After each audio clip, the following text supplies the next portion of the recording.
How to fix PlayStation 5 error code CE-108255-1. Here are few options that would help you fix PlayStation 5 error code CE-108255-1.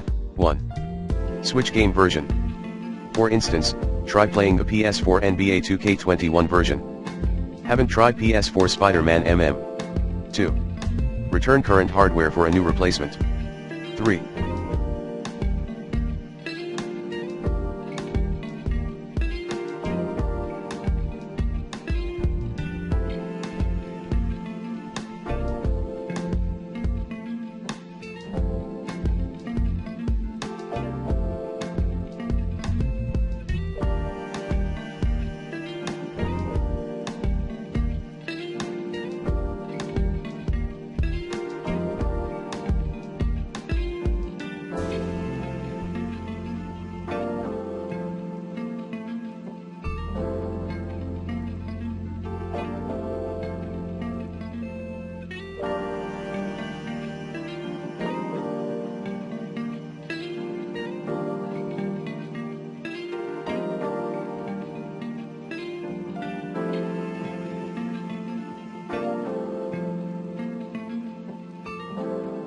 Contact PlayStation customer services for more help.